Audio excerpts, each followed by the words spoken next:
AB 942 recently made it out of the Assembly and is now awaiting approval from the Senate. The bill would put homes on the new net billing tariff, which would drastically lower how much solar panel owners get for the energy they put into their grid. So on this Wired Wednesday, GV Wire reporter Edward Smith is joining us live from the GV Wire studios in Fresno to break down how this proposed bill could potentially affect the value of a home. Good morning, Edward. And as always, thank you for joining us this morning. Hey, good morning, Carl. So let's go ahead and break this all down generally. How does AB 942 affect a home with solar on it?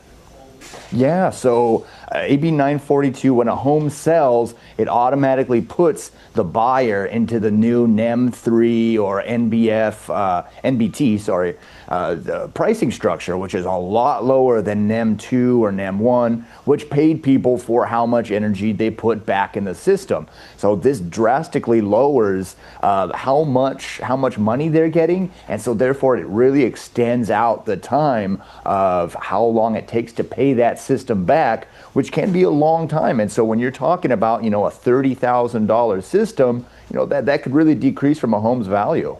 And what does that mean for the people with solar who are trying to sell their home? I'm sure that some eyebrows are being raised right now.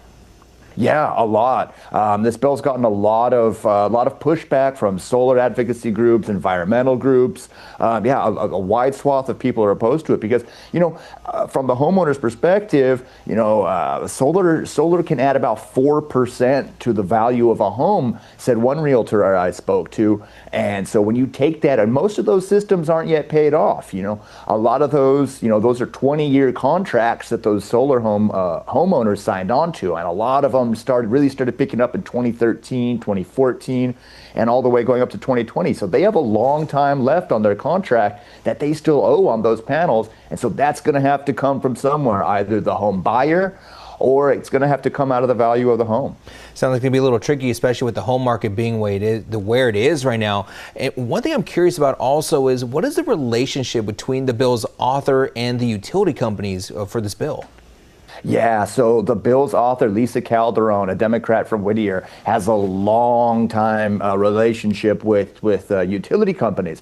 For going back to almost 2000, to when she took her role at the Assembly, she was heading up Edison International's Political Action Committee. Now, Edison International is one of the parent companies behind SoCal Edison, a major energy company down south. So she has a long time relationship with that, and it's definitely caught the eyes of some advocacy groups.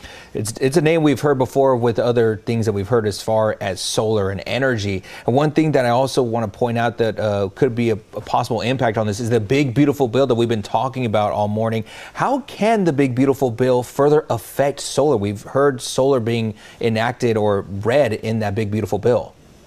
Yeah, so it just passed the Senate, as we all know, but it took away a lot of the solar credits, a lot of solar and wind credits at the federal level. So that's not only going to affect the industry directly for your solar producers, your solar workers.